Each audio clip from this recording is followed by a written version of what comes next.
할렐루야. 153 저녁기도 오신 여러분들을 주님의 이름으로 환영하고 축복합니다.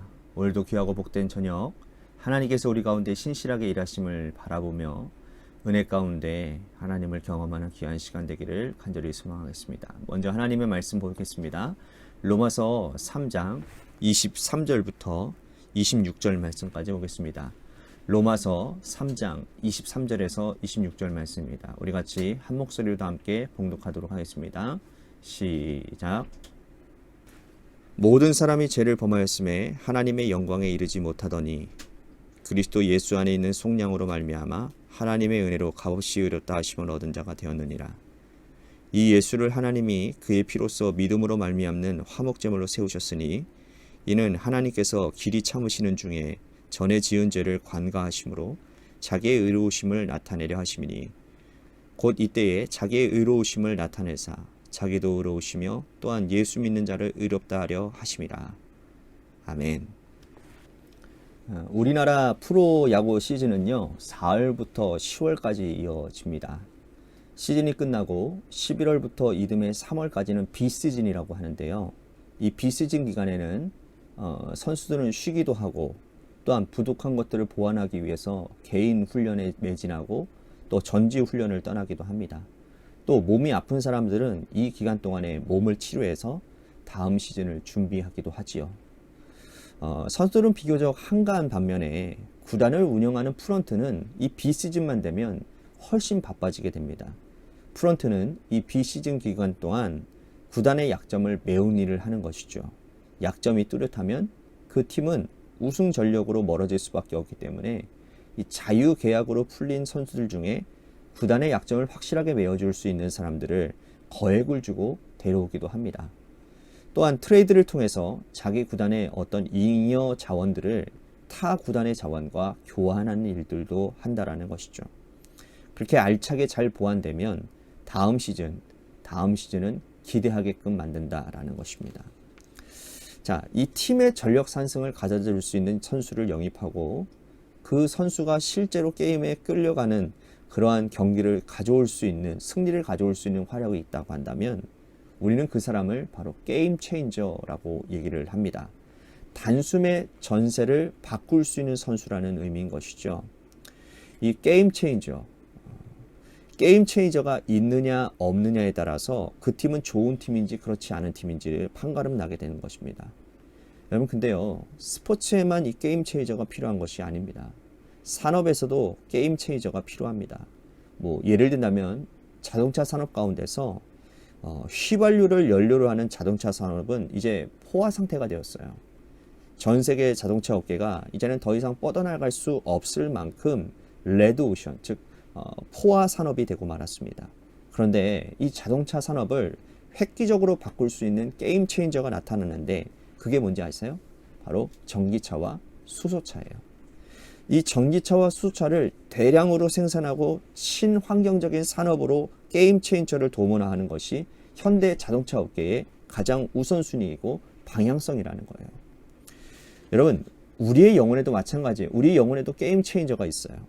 우리의 영혼이 속절없이 죄악으로 끌려가는 것을 막아세우고 또 생명의 하나님께로 방향을 전환하게끔 하는 게임 체인저가 있는데 그게 바로 누구냐? 바로 예수 그리스도인 것입니다.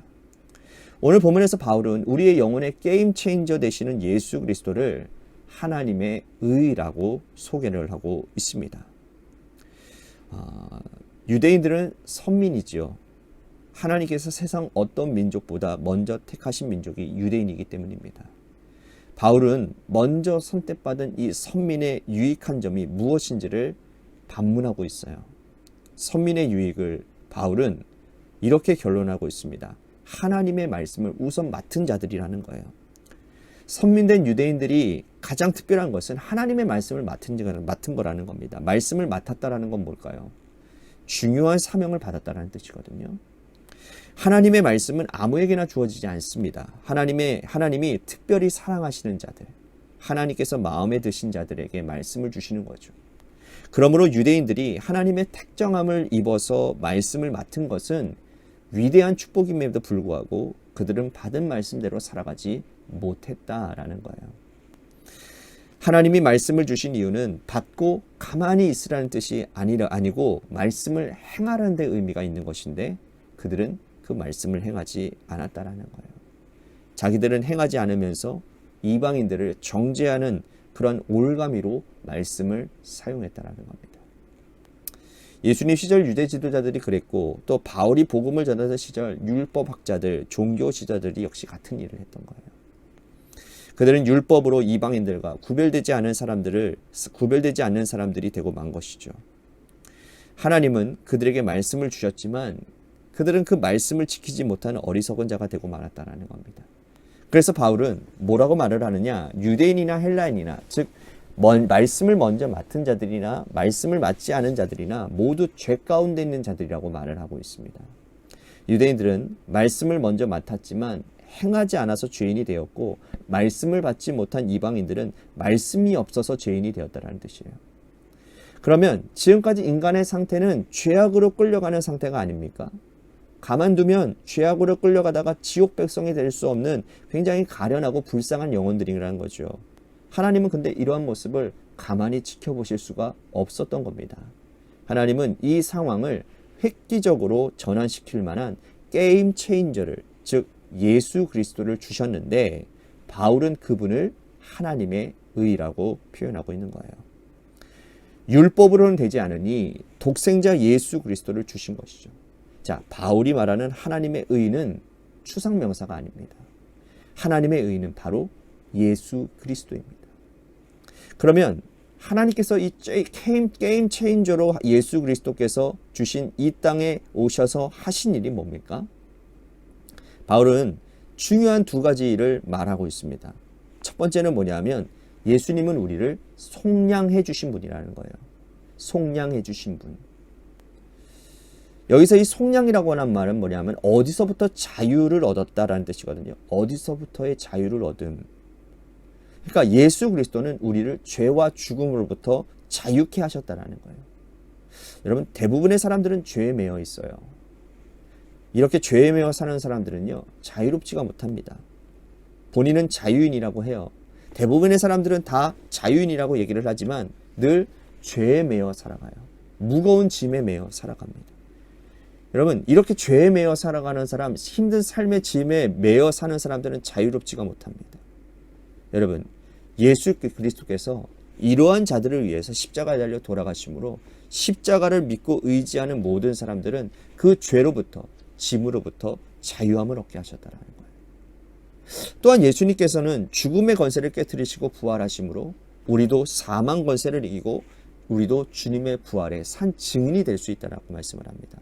하나님의 한 의 예수 그리스도가 오시기 전에 인간의 상태는 죄와 죽음에 매여 있었는데 예수님께서 오셔서 우리는 죄와 죽음에서부터 해방되어졌다라는 거예요. 이게 복음 아니고 무엇이겠습니까? 여러분 이것만이 아닙니다. 보시면 놀라운 일이에요. 예수님께서는 친히 화목 제물이 되어주셨대요. 레위기 여러분 5가지 제사 우리들이 함께 배워왔죠. 그 중에 한 가지인 화목제는 하나님과 인간 사이에 화목을 위한 제사였습니다. 원래 하나님과 인간은 깊은 친밀한 교제를 나누는 관계였지만 에덴 동산에서 아담과 하와가 죄를 지음으로 인해서 그때부터 하나님과 인간 사이에는 엄청난 벽이 생긴 거예요. 거리가 생긴 겁니다. 그런데 하나님과 인간의 중보가 되심으로 화목을 도모하게 되었다는 거예요. 이 사역이 바로 예수님이라는 거예요. 예수님. 십자가 사건 이후로 인간은 예수님을 통해서 하나님께 나아갈 수 있게 되었고 기도할 때에 예수님 이름으로 우리들이 하나님의 자비와 사랑을 구원하심을 구할 수 있게 되었다는 거예요. 여러분 예수님이 친히 화목제물이 되어주셔서 하나님과 인간 사이를 이렇게 획기적으로 바꿔 주셨다는 거예요. 이것이 하나님의 한 의 되시는 예수님이 하신 일이라는 거예요. 오늘 우리 이 말씀을 통해서 귀한 교훈을 얻게 됩니다. 여러분 예수님께서 이 땅에 오셔서 죄로 죽음으로 영원히 하나님과 멀어질 수밖에 없는 인간을 위해서 완전한 게임 체인저가 되셨다는 사실에 우리는 너무나도 감사하지 않을 수가 없습니다. 이 말씀 가운데서 우리는 큰 위로와 소망을 얻게 되어집니다. 뿐만 아니라 우리도 이 세상을 살면서 믿지 않는 사람들을 만나면서 그들의 삶을 바꿔줄 수 있는 예수님과 동일한 게임 체인저들이 다 되어야 될 것입니다. 나를 통해서 많은 사람들이 예수 그리스도를 만나고 획기적인 인생의 전환이 일어나는 중간 역할을 할 수 있는 진정한 하나님의 자녀들이 되기 위해서 여러분들 애쓰시고 정진해 나아가는 여러분들 되시기를 바라겠습니다. 오늘 말씀 생각하면서 우리 같이 기도했으면 좋겠습니다. 예수님처럼 영적인 게임 체인저가 되기를 원합니다. 뿐만 아니라 신이 화목되어 제물되어 주신 그 예수님, 죄와 사망과 모든 구원과 그런 모든 짐들로부터 우리를 구원케 하시고 해방케 하시는 예수님께 감사하며 나아가는 기도를 올려드리기를 소망합니다.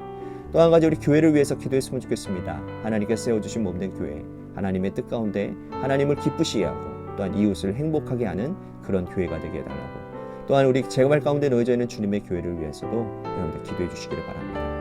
또한 육신의 질병으로 고통당하시는 분들을 위해서 여러분들 기도해 주십시오. 그분들을 위해서 간절히 기도할 때에 하나님이 치료해 주실 줄로 믿습니다. 또한 우리 고3 수험생인 한유진 학생을 위해서 기도해 주시고요. 마지막으로 여러분들의 삶의 자리와 여러분들의 자녀들을 위해서 기도하시다가 시간 돌아가시기를 바랍니다. 노래 끝날 때까지 우리 같이 합심하여 기도하도록 하겠습니다. 기도하시겠습니다.